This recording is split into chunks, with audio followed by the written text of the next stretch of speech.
Hello, everyone. Thank you for tuning in. I am Jaylee. This is Jaylee's Corner. This is a review for Love After Lockup. No, Life After Lockup. This is season 3, episode 50.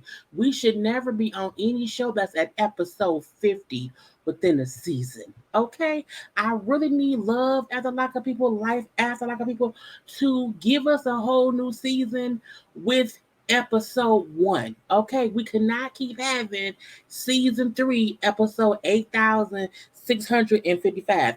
That's gonna get on my nerve. Okay, but let's move on from that. I want to be sure that y'all know to subscribe to my channels, okay, to become a whole JayBird, dun, and all that goodness and stuff. The link to my other channel, JayLeesCorner Talk, is always in the description box below. There is content over there. Please go watch it and subscribe. Okay, please and thank you. You know, I want y'all to always, like this video. Okay, comments in the comment section during the premiere, but also on the replay of this. Okay, you can share it on your social media, on your Twitter or on your Facebook by hitting the little share button. Okay, you can also relax and relate and release. Center yourself and everyone around you, and as always, inhale and exhale because it's just a nice thing to do. Okay, do not forget to follow me on social media on IG. It is J_Lees_Corner, and on IG, girl, no, and on Twitter, it is JayLeesCorner. And y'all know to like and subscribe. But yeah, I'm here. Okay, it is Saturday. No lipstick. Okay, real plain face. Don't just be with your mama. And whatnot. So yeah. Let's get into just what went on with these people who are always foolish. Okay, in one way or the other, it's a foolish situation going on around here. Okay, around here. Anyway, first up we have Brittany and Marcelino, which I've always said they don't need to be here. Okay, their stuff is so boring, and not that I need drama because they have some drama right now, but it's still I'm like I don't really care or whatnot. I just feel like the stuff they be going through is never directly about them too. It's always somebody else they deal with. Like last season, it was about her mama. This season is about her friend who she went in prison, and now they was having issues with a bench they were trying to put together. But I feel like, well, what's going on between you and Marcelino? Like, where is that stuff? That's what I want to see. But if y'all don't have that, then what y'all here for? But they still trying to get that stuff from crackhead Robert. Okay, this is what happens when you deal with former drug addicts. Some of them are not better people. Some of them are still pieces of shit. Okay, but again, sometimes you learn things the hard way. So they at crackhead Robert's place, which is also their place that they help pay for it. But again, because they was outsmarted by crackhead Robert, okay? Because as Brittany said, everything is in his name. The bank accounts, his name was on the lease, all these things he has in his name. Because he was smarter than the average bear. Crackhead Robert was smart. He scammed them. Okay, he knew exactly what to do to get everything he needed and to be able to keep what he had. Okay, now the cops do get there right before, no, right after her friend, whose name was also on the lease, remember she had a key to the door, so they were able to get to the house. But again, once they got to the house, the police then showed up and whatnot, and the police would not. They couldn't really do anything because it was a domestic matter, and so they just could not allow them to take anything out the house that Robert did not say they could take. And he was acting like, I don't have that much stuff. Y'all can have the extra shit in the closets, okay? But y'all can't come to my room to get anything. And I'm assuming all the good shit they really wanted was probably put up somewhere where he would not let them go. And even though Brittany, what you gonna do, Robert? Why you being funny, Robert? Why can't we do this, Brittany? Ain't no point in doing any of that because again, he ain't gonna let you do anything. But I'm gonna let that be. But again, crackhead Robert outsmarted everybody else, and you win some, you lose some, and this time they lost. Okay, and that was really it with them. Again, what they here for? We don't know. Okay, let's move on to Shawn and Sarah. Okay, the couple who not really a couple because they never see each other. Okay, now Shawn and her on the phone still or whatever. He like, look, It's been 2 months since you've been out. I've been living here for 2 months. I have not seen you since the day I dropped your ass off at that parking lot you rolled off or whatever. So either see me in person or we do not have to talk or deal with each other anymore. And I'm like, well, come on now, give her not to make time. But like she kept saying before, I didn't ask you to move here. Okay? Because if he still lived in Florida, wherever he was from, if he still lived there, he would not be pressuring her to see him consistently. But he moved there thinking, I'm going to move here. We're going to be together forever, forever. And she said, not on my watch. Okay? So they got the phone. And she told her mom like he wants to really see me in person or whatever. He feels as if I should not be not seeing him and whatnot. Okay, and I don't know what to do. And the mom like, look, focus on being you, focus on being better or whatever. Because she's saying how she used to be a whole different person or whatever. She didn't miss her daughter's life, and she didn't want time to be able to get reacclimated to life. Okay, because again, who she was the last time she was out isn't who she is now. She want to kind of focus on still being a better person. And I like her mom said, you do not have to change who you are or do what he wants or whatever. Do what's best for you. Now, she also lets us know how she also still feels horrible about what she went to jail for. She was in jail for involuntary manslaughter because she sold drugs to somebody, I guess helps them take the drugs, and then the person OD'd. So that's why she went to jail and the person died. So she's like, each not a day that goes by that I don't think about the person who lost their life. I haven't even had a chance to talk to the family of that person to like tell them how sorry I am for what it was. And it's hard, like, okay, if my family member doing drugs, can I be pissed at the person who gave them the drugs?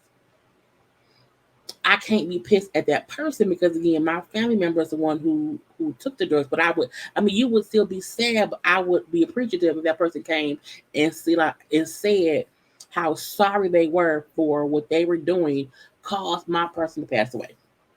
So this is a good thing that she wants to, give them some kind of assure or bring them some kind of peace in her trying to apologize for what she did or whatever. Okay, and she also brings up how she's been in bad relationships before, and maybe Shawn could be a better person to be in a relationship with. I was like, girl, did you not? She ain't watched last season. Shawn is not the person.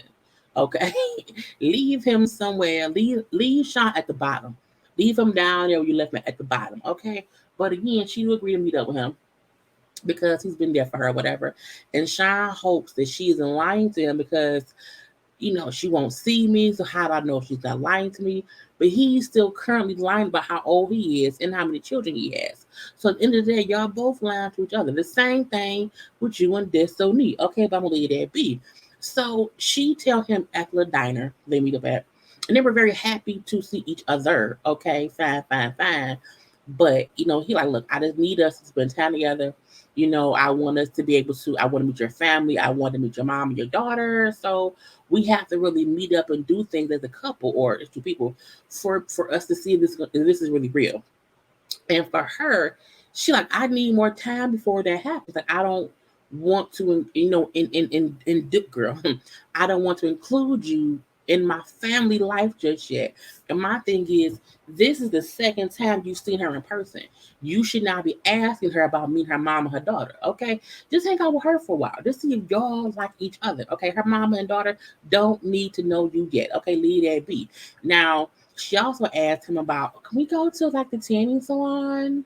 Maybe sort of kind of because she wants to pay for it. And he like, is she only have me to pay for shit? I mean, if she is, that's what you're there for. Okay, what else would a person out of prison for 2 months want from you? Either dick or money. That's really it. But I'm gonna leave that be too. Let's get on to Brittany and Ray. Okay, so Ray really wants to meet Brittany's mom. He's been out for a prison for a couple months now. He now has a job or whatever. He's got his first check. So he like, I really want to meet her. I don't know why Ray is obsessed with meeting her mama when he know the mama don't really want to meet him. I don't think there's an issue with him continuing to be I guess a good citizen or whatever before he meet the mama, but I also feel like he has a right to say, like, I just want to meet her, you know what I'm saying, to see what's up and whatnot. So I don't see an issue with that either.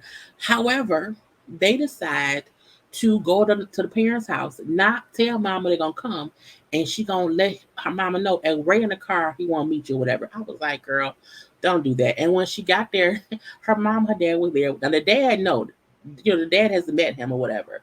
I'm assuming the mom now know he's home and lives with her, but the mom has not met him yet or whatever. Okay.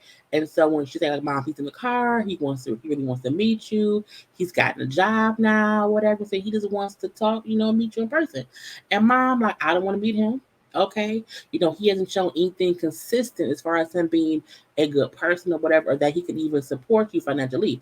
The mom was concerned, like, you have all these things going for you. You have everything you need or whatever. So why would he ain't doing shit, to help you, basically.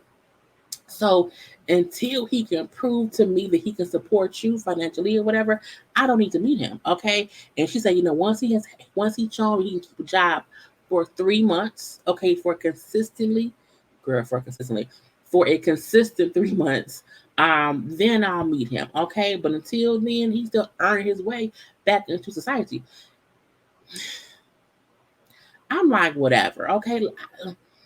While the mom has a point, she's also being a bitch because you are purposely not wanting to meet him because you just don't like people who've been in prison. It's not that he has even done anything to show you he isn't a good person.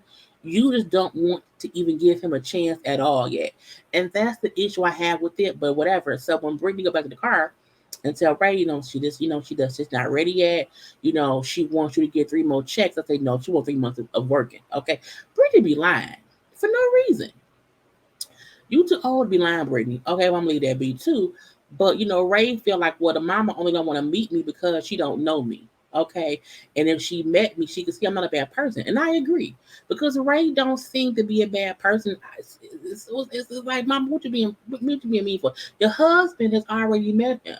So why are you acting like, okay, he has to have all these checks? Your daughter made a decision to continue a relationship with someone who's in prison.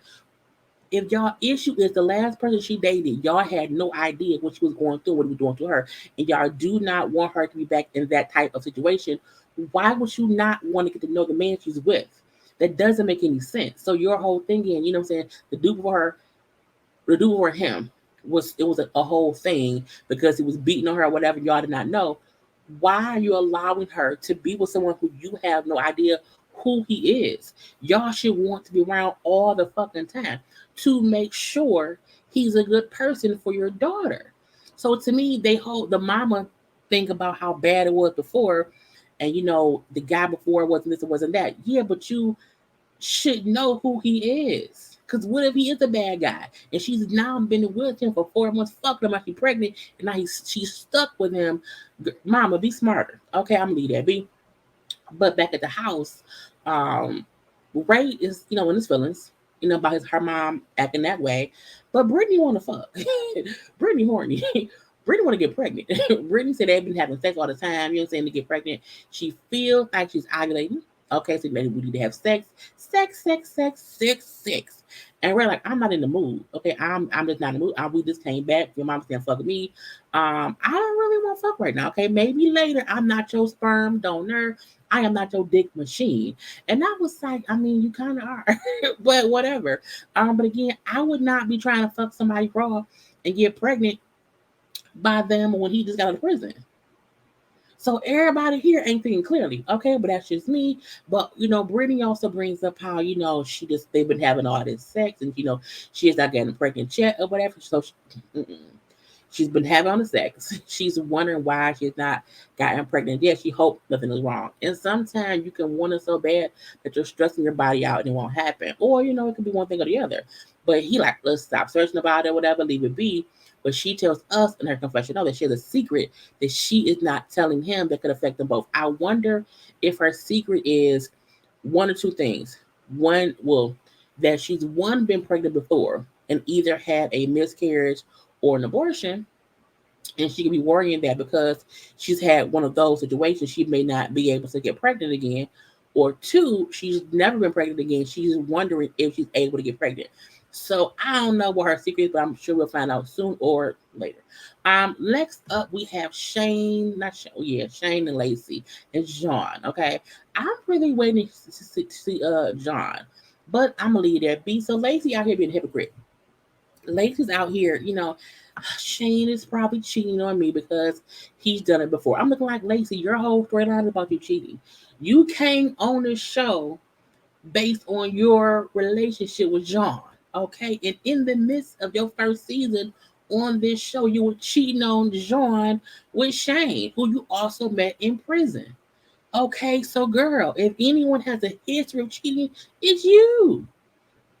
Shane cheated one time on you after all the bullshit you put him through. And I ain't saying it's right that he cheated, but again, you cheated on him way before he cheated on you. So you can't make it seem like he has the history of that. Your history is Botox, surgeries, and cheating and babies. That's on you, okay? Shane's history is prison and you. That's it. That's it. Anyway, so they go to the gym to work out together or whatever, and he like, I love that she wants to work out with me now because I love working out. He said that's his passion. Okay, he's probably a trainer by now. But when they get there, he's showing her how to work out, and the girl come up to him, and it's clearly a girl who he's probably seen before who works out there too, and they're talking gym shit. Working out this and working out that or whatever. Is it an arm? Is it or whatever it may be? And he does say to her, not Lacey's right there. She's not far from there, so she's seeing what's going on. And um, she said, he said to her, "How okay, but you look great." You know what I'm saying? So whatever you've been doing, you look fine and whatnot. Okay. And so that pissed Lacey off. Okay, why is that? Why you're not fucking me? Okay, is it her? You're flirting with her in my face. I'm looking like, was he flirting? Is that how Shane flirt? It's weird because people in the gym talk about how the other person's body looks. That's the point of being at the gym. So I didn't find it as flirty. And I'm like, why would he flirt in front of his wife? It showed, and she said too, she is insecure. I mean, that's on you. You cannot put your insecure thoughts on your husband. You can't do that because that's within you. But you are a fucking cheater, Lacey. Okay, you are still talking to John now. So my thing is, you are pushing onto him what you want to do with John, but that's on you, okay? And so she gets pissed off and she walks away because like I wasn't flirting with her. Like we're work people in the gym, we compliment the other person's body, but nothing's going on. You didn't tell me you were working out with her. He was like, I didn't think it was a big issue. Again, because people at the gym work out together. It's like, girl, bye. And I'm not saying Shane might not be doing whatever, but it do seem like she putting 20 on 10 at 5, and I don't know why, okay? And so when Shane followed her outside, because again, I can't, I'm talking real nice to you, I don't want to get loud. You look crazy and deranged, okay? But that's not neither here nor there. And so in the parking lot or whatever, um, she said, "Well, I felt this way because when I went to your phone and found some text about a girl saying about y'all working out or whatever, it made me be mad or whatnot. And so I don't trust you." He was like, "Why would you even go through my phone? Why we need to have trust for one or whatever. And we only working out is nothing more to like what the fuck? Like, do I have to take a lie detector? Like, why I'm so sick of you not trusting me or whatever." And then she said, "Well, yeah, you should take a lie detector test." And he was like, "Okay, that's fine. But when I pass it, I don't want to hear shit else about shit." Okay. Lacey is too grown with too many children to be this insecure about a man she picked from prison. A child you picked from prison. That's on you, girl. Leave me be. Lastly, we have Deontay, Tia, and Nicole, the threesome that seems to never end or whatever. Now, he meets up with Nicole. First of all, girl, them sitting here just made me giggle, and I don't know why and whatnot. So when they start talking, it's like, what you want me to for or whatever, and she starts crying. Oh my god, my anxiety! I just don't know what to do. And she like walks. I'm like, what the fuck is what is she anxious about or whatever? Now she's bringing up how even though the point of her coming was because Tia, made her think that okay, you can mess with him or whatever and get some money, but she's like, I really like him or whatever, and I'm going through things right now, and I'm like, I just want to talk to you. But when he like, it looked like she's going through some things. Like it looked like, she's lost so much weight. I wonder if, Tia's doing things or whatever, because again, she don't look right. And I'm like, I mean, right here, she do look like she could possibly be a ghoul from a vampire or some kind of, Walking Dead. I just woke up from the dead walker. I mean, I won't say she looked like a crackhead at all. But she's a thin girl, okay, and she do look pale. She can't go on tan. But anyway, she then tells him, how she had COVID or whatever for the past 3 months. She's been sick. And so he like, okay, so that's why she looks bad. But again, he like, look, you threw me away like trash. You said fuck me or whatever. So that was your decision. So why am I here? What's going on and whatnot? And then, when I missed you, okay, I missed you. Okay, I miss having you in my life. Okay, and I want to see what you think about being in a 3-way. Okay, what about this whole polygamy, polyamorous, this polyamory lifestyle that I wanted to have, okay, between me, you, and Tia. And I was like, what? It was weird for me, okay, but I'm gonna leave that be too. He like, look, I just feel like I need to protect Nicole from Tia because I feel like Tia could be like doing things to her. I'm like, he thinks she back on drugs. I think she do because she keeps shaking. Okay, she looks like she may be popping a pill here or two, but I don't think she on crack. Okay, but he like, I have to protect her because again, I did protect my other ex who died, so let me protect this one or whatever. Because again, I don't want her to, because she's reaching out to me, and I think she looks sick. I think she looks bad, so let me not abandon her. Okay, and whatever. And so when Nicole asked him for a ride back, he gives her a ride back to the house. And she's in the car, like, I don't have any money. I can't pay my phone bill. I can't pay this. I had to cancel my boob job because I don't have any money for it. Who schedules a boob job when they don't have a job? You don't have a job, any insurance. Who the girl? Anyway, and so he's really, okay, she's in the car talking to me, whatever, but she's talking about money shit. She just wants some money. But she don't ask him for the money, okay? She just says she needs it. And when he then offers her something, she's like, no, I don't feel right doing that or whatever. I'm saying, I don't need your money. That's okay. So now, maybe she different. Because now she don't want my money. No, it's a game, bro. She make you think she don't want it, but she really do. Okay, be smarter, Deontay. Be smarter. So we will see what happens that weird threesome between them. But again, that was the whole episode. Thank y'all for tuning in. Do not forget to like this video. Make sure that you are following me on social media, that you are subscribed to the channel, and all of that good stuff. And now we'll talk to y'all later because I have to go. I have to see y'all when I see y'all. Okay? Peace.